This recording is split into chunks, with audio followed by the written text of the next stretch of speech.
رمضان يا خير الشهور يا فضل رحمن غفور فيك البشائر غيثها يهدي السعادة والسرور أدرك مجيئك نعمة يحيي التراحم والشعور اقبل إلهي صومنا وقيامنا أنت الشكور. السلام علیکم ورحمۃ اللہ وبرکاتہ. ربی اشرح لی صدری ویسر لی امری واحلل عقدۃ من لسانی یفقہوا قولی رب زدنی علما. آج ہمارے سحور سیشن کا ڈے 2 ہے. میری دعا ہے کہ اللہ تعالیٰ ہمیں زیادہ سے زیادہ جو ہے وہ عبادات کرنے کی توفیق عطا فرمائے تاکہ ہم اللہ تعالیٰ کی رحمتوں اور فضلوں کو جذب کرنے والے بن سکیں. روزہ جو ہے وہ اسلام کے بنیادی عبادتوں میں سے ایک ہے اور بہت اہم عبادت ہے جو ہر مسلمان پر فرض ہے، اور یہ عبادت نہ صرف اللہ کی رضا اور قربت حاصل کرنے کا ذریعہ ہے بلکہ انسانی زندگی کا ہر پہلو پر اثر انداز ہوتی ہے. روزہ کا مقصد جو ہے وہ انسان کو تقویٰ اور پرہیزگاری کی طرف لے کر جانا ہے، جیسا کہ قرآن مجید میں بھی جو ہے وہ سورہ البقرہ کی ہے، آیت نمبر شاید 183 ہے کہ اے ایمان والو تم پر روزے فرض کیے گئے ہیں جیسے کہ تم سے پہلے لوگوں پر فرض کیے گئے تھے تاکہ تم تقویٰ اختیار کرو. اور اللہ تعالیٰ جو ہے ہمیں رات کے اس پہر جو ہے وہ ہمیں اس بات کی بھی توفیق عطا فرمائے کہ ہم نماز تہجد کے لیے اٹھیں اور نوافل ادا کریں اور اللہ تعالیٰ کی زیادہ سے زیادہ عبادت میں مصروف رہیں اور رمضان المبارک کے مہینے کی جو ہے وہ برکات کو سمیٹنے والے بن جائیں. آج ہم تھوڑا سا دوسرے پارے کے بارے میں تھوڑی سی اہم جو اس کے پوائنٹس ہیں وہ ڈسکس کریں گے. سورہ البقرہ کا جو دوسرا سپارہ ہے اسلام کی بنیادی عقیدت اور احکامات اور قصوں پر مبنی ہے. اس سپارے میں اللہ تعالیٰ انسانی زندگی کے ہر پہلو کو جو ہے وہ بیان کرتے ہیں اور انسانوں کو ہدایت اور رہنمائی فراہم کرتے ہیں. یہ سپارہ جو ہے وہ ہمیں صبر، شکر، عبادت اور اللہ کے حکم کی پیروی کا درس دیتا ہے. یہ سپارہ جو ہے وہ ہمیں صبر، شکر، عبادت اور اللہ کے حکم کی پیروی کا درس دیتا ہے. یہ سپارہ سورہ البقرہ کی آیت نمبر 142 سے شروع ہوتا ہے اور سورہ البقرہ کی آیت نمبر 252 پر دوسرا سپارہ جو ہے وہ اختتام کو پہنچتا ہے. اس میں جو ہے جو شروع کی آیات ہیں دوسرے سپارے کی، اس سپارے میں مسلمانوں کے لیے قبلہ کو بیت المقدس سے مسجد الحرام کی طرف بدلنے کا حکم دیا گیا، اور یہ تبدیلی ایک امتحان تھا کہ کون حق پر ہے اور کون صرف ظاہری باتوں پر چل رہا ہے. صبر اور صلاۃ کی اہمیت کو واضح کیا. اللہ تعالیٰ مسلمانوں کو صبر اور نماز کے ذریعے مدد لینے کا حکم دیتے ہیں. اس کے بعد اس میں شہداء کا مقام اور ان کی فضیلت کا ذکر ہے. اس کے علاوہ اس سپارے میں حج اور عمرہ کے احکامات ہیں. صفا اور مروہ کو اللہ کی نشانیوں میں سے قرار دیا گیا ہے اور ان کے طواف کرنے کی اہمیت بیان ہوئی ہے. مشرکین کا شرک کرنا اور ان کے کفر کرنے کے انجام کے بارے میں بھی جو ہے وہ اللہ تعالیٰ نے اس سپارے میں آگاہ کیا ہے.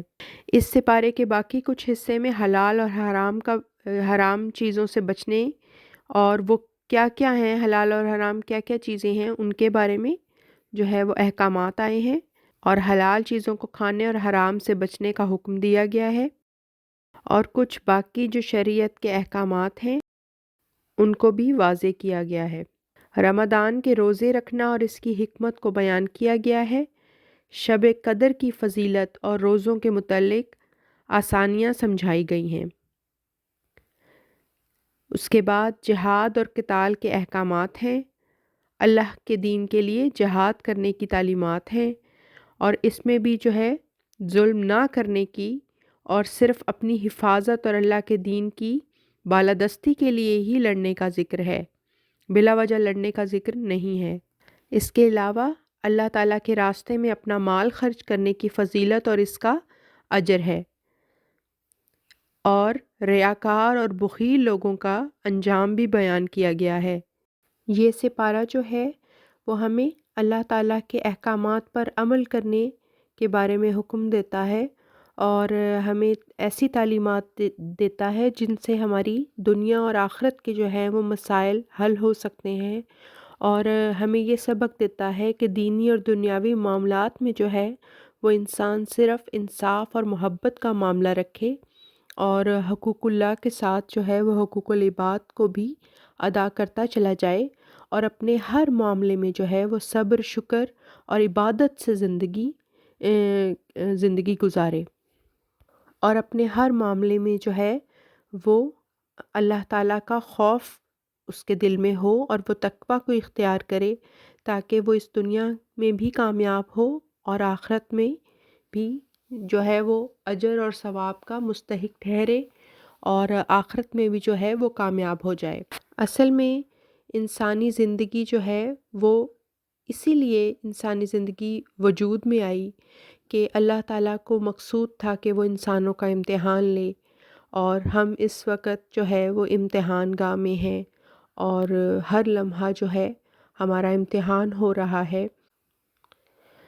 اللہ تعالیٰ جو ہے وہ ہمیں یہ توفیق عطا فرمائے کہ ہم زیادہ سے زیادہ جو ہیں وہ نیکیاں رمضان کے مہینے میں کر سکیں، اور زیادہ سے زیادہ عبادات کر سکیں، جیسے کہ رات کے پہروں میں جو اٹھ کر عبادت ہوتی ہے اس کا ایک اپنا خاص مقام ہے، اور وہ اللہ تعالیٰ کے نزدیک ایک خاص مقام رکھتی ہے، جو اسلام میں بہترین عبادت اور اللہ کے قرب کا ذریعہ سمجھا جاتا ہے۔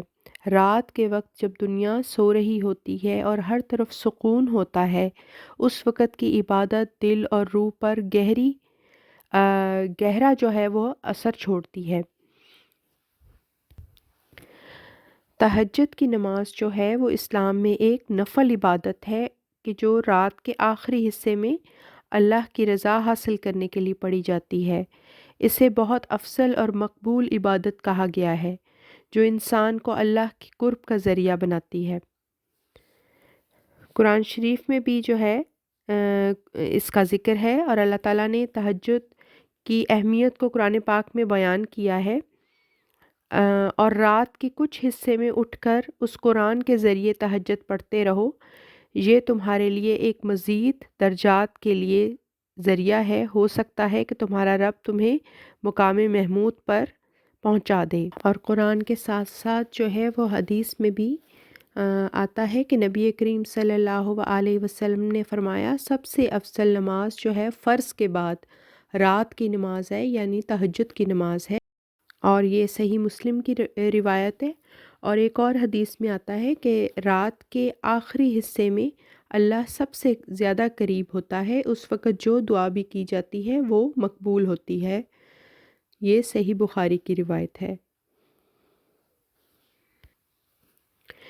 تہجد کی نماز عشاء کی نماز کے بعد سے لے کر فجر کی اذان تک کسی بھی وقت پڑھی جا سکتی ہے، مگر اس کا بہترین وقت رات کا آخری حصہ ہے جب انسان اپنی نیند کو چھوڑ کر اللہ کی عبادت کے لیے اٹھتا ہے۔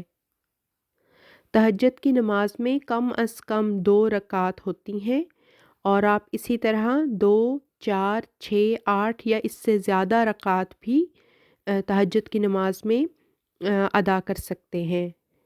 تہجد پڑھنے کے لیے سب سے پہلے آپ نیت کیجئے، نیت نماز پڑھیے، اور اس کے بعد جو ہے وضو کیجئے اچھے طریقے سے، اپنا وضو کر کے اور پاک صاف ہو کے، اور پھر آپ جائے نماز پہ کھڑے ہوئے، اور اس کے بعد ہر رکعت میں جو ہے وہ قرآن کی تلاوت کریں، اور اللہ کے حضور اپنی جو ہے وہ اپنے گناہوں کی معافی طلب کریں، اللہ تعالیٰ سے استغفار کریں، اور اپنی دعائیں جو ہیں وہ رکوع و سجود میں جو ہیں وہ بھی اپنی دعائیں کرتے رہیں، کیونکہ یہ وقت ایسا وقت ہوتا ہے تہجد کی نماز کا کہ اس میں جو ہے وہ دعائیں قبول ہونے کی زیادہ امید ہوتی ہے۔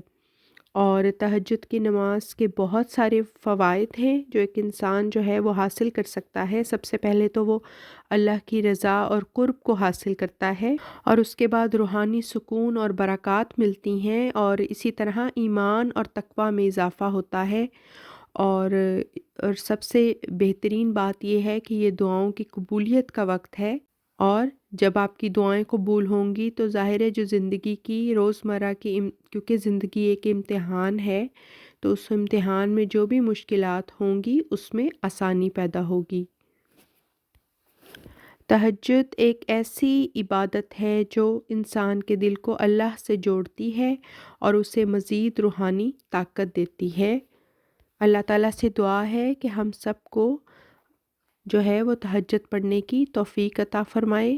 میرے عزیز بھائیوں اور بہنوں، اللہ تعالیٰ کا ہم پر یہ بے پناہ کرم ہے کہ اس نے ہمیں عبادت اور دعا کے جو ہیں وہ ذریعے سکھائے ہیں، اور اپنی رحمت اور قربت حاصل کرنے کے لیے بھی طریقے بتلائے ہیں۔ تہجد کی نماز ایک ایسی بہترین عبادت ہے جو ہمیں اللہ کے قریب کر دیتی ہے اور ہماری دعاؤں کو مقبول بناتی ہے۔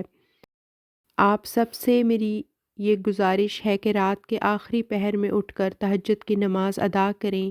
یہ وہ وقت ہے جب ہمارا رب ہم سے سب سے زیادہ قریب ہوتا ہے، اور ہمیں کہتا ہے کہ کون ہے جو مجھ سے کچھ مانگے کہ میں اسے دوں، کون ہے جو مجھے پکارے کہ میں اس کی پکار کا جواب دوں، کون ہے جو مجھ سے بخشش طلب کرے تو میں اسے معاف کر دوں۔ تہجد کے لیے اٹھنا یقیناً مشکل لگ سکتا ہے، مگر یقین رکھیں یہ آپ کی زندگی میں برکت، سکون اور اللہ کی رحمت لے کر آئے گا۔ دعا ہے کہ اللہ تعالیٰ ہمیں اس نفلی عبادت کی توفیق عطا فرمائے اور ہماری ہر دعا کو قبول کر لے۔ اے اللہ، ہمیں تہجد کی عبادت کا شوق اور ہمت عطا فرما، ہمارے دلوں کو اپنا قرب کے احساس سے بھر دے اور ہماری عبادت کو اپنی بارگاہ میں قبول فرما۔ آمین ثم آمین۔ اللہ تعالیٰ ہم سے راضی ہو جائے اور ہمیں بھی اپنے راضی بندوں میں شامل کر لے۔ جزاک اللہ خیر و احسن الجزا۔ انشاءاللہ تعالیٰ یہاں پر ہی سحور سیشن کا اختتام ہوتا ہے۔ کل انشاءاللہ پھر ملاقات ہوگی۔ السلام علیکم ورحمۃ اللہ وبرکاتہ۔ وآخر دعوانا الحمد للہ رب العالمین۔